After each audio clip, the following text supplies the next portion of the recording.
Vamos a seguir, continuamos. vamos a ampliar. Vamos a ver, el panorama argentino es bien complejo en la negociación con el Fondo Monetario Internacional, ahora también con el Mercosur, con el próximo vencimiento de 2.000 millones de dólares. Estaría, según algunos cálculos, 7.000 millones de dólares abajo. Sí. Esto es un hecho inédito en la Argentina, pero va a haber más vencimientos por delante, así que la situación puede ponerse todavía peor.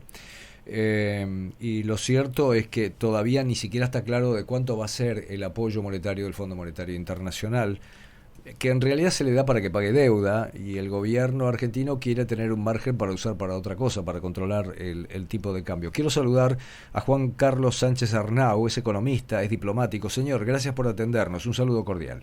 Buenos días, Somi.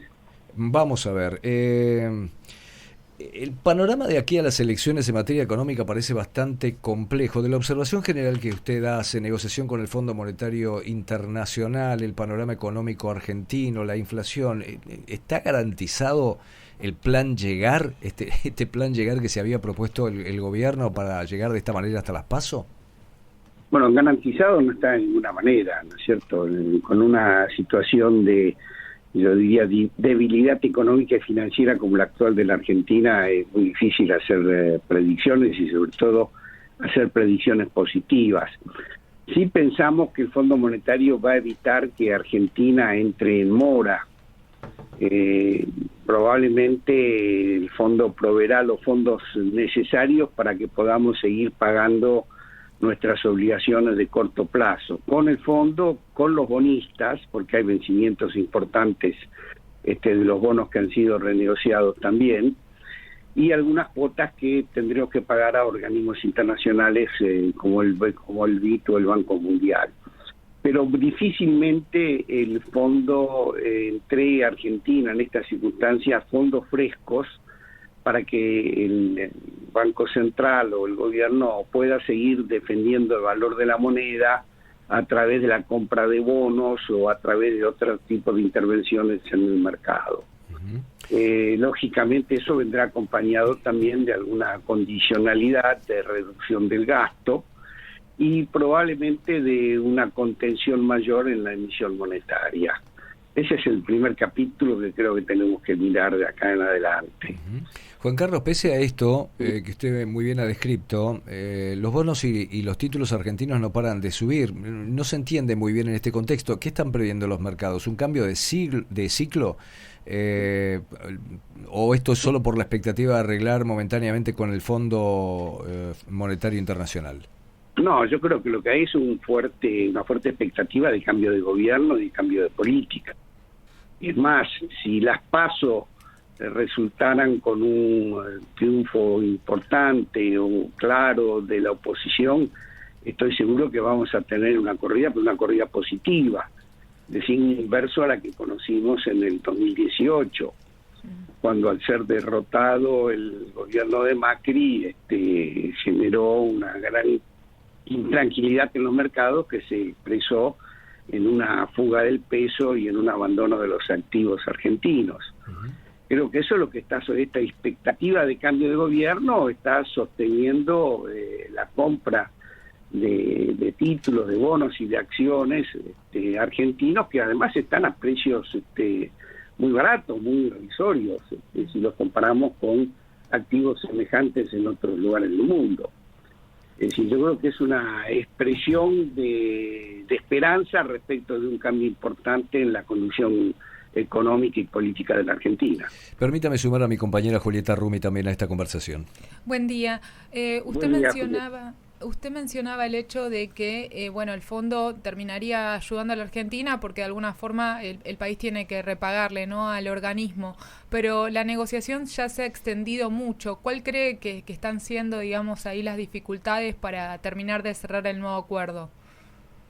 Bueno, probablemente aquí no le puedo dar información cierta porque no la tengo, pero sobre la base de lo que ha sido mi experiencia en otras negociaciones con el fondo, yo creo que está sobre todo gira en torno a la condicionalidad, ¿no es cierto? Es decir, al tipo de medidas que tendrá que adoptar el gobierno argentino para seguir avanzando en un proceso de ajuste que hoy ya se está dando. Hay una reducción del gasto público, hay una contención de la emisión monetaria, pero no es la suficiente como para contener un proceso inflacionario que es muy difícil ya de parar a esta altura de los acontecimientos.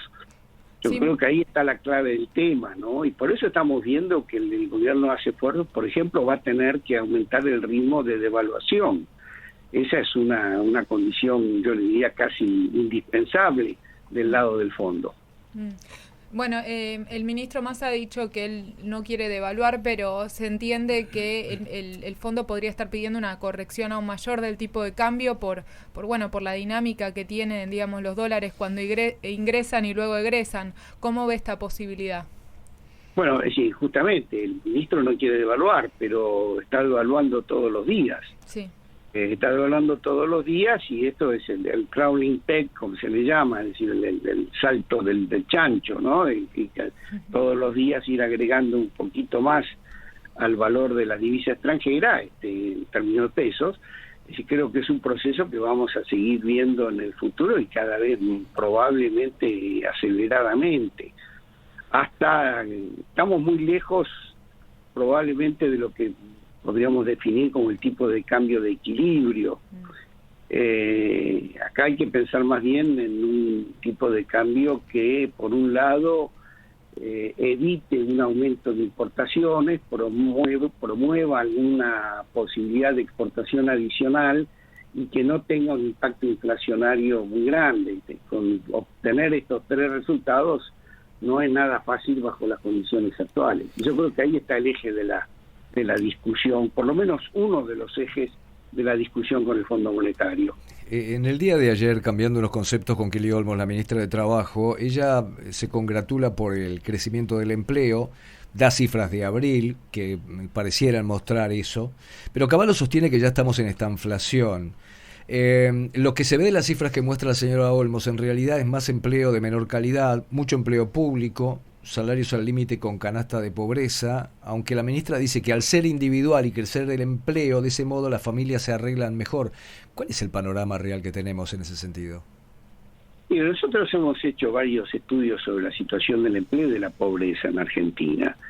Y yo le diría que lo que sí vemos es en el mediano plazo ha habido un deterioro muy claro de la calidad del empleo.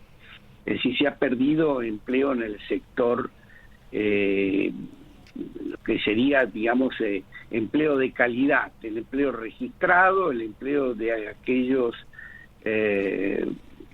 trabajadores que aportan o que reciben aportes al sistema previsional y cuyo salario está dentro o por encima de lo que es el salario mínimo. En ese sector del empleo ha habido un claro deterioro a lo largo del tiempo.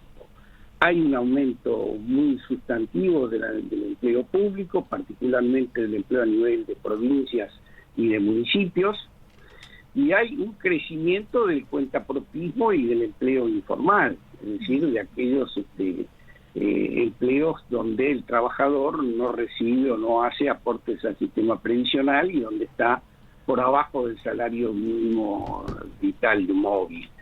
Este deterioro es muy claro a lo largo del tiempo, no ha cambiado, puede haber cambios circunstanciales en momentos en que hay una cierta recuperación en determinadas actividades, pero la tendencia general marca en el sentido que acabo de indicar.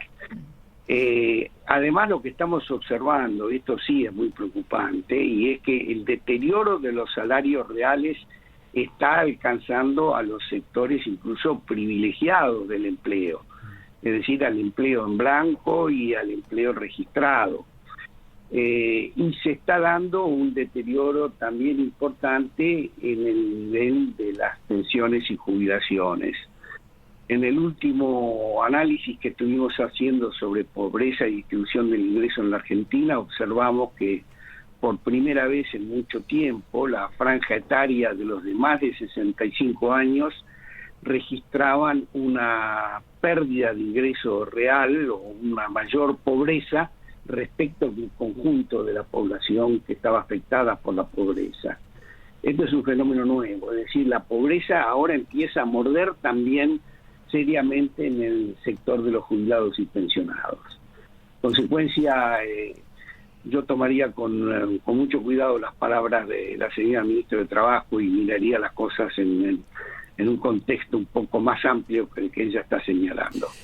Juan Carlos, estoy excedido en el tiempo, pero aquí con Julieta nos estábamos mirando y teníamos preparada la misma pregunta para usted, ¿no? ¿Qué está viendo de la inflación de junio? ¿Qué previsión tiene?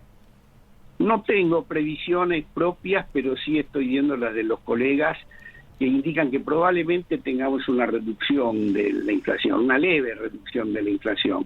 Esto se debe, por un lado, a lo que estaba señalando antes, de que hay una mayor restricción en la emisión monetaria, y probablemente a que también está avanzando un cierto proceso de recesión en la marcha de la economía.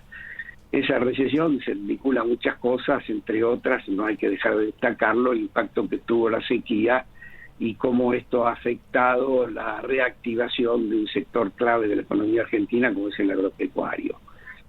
Yo creo que todo esto está contribuyendo a que la inflación sea levemente menor que en los últimos meses.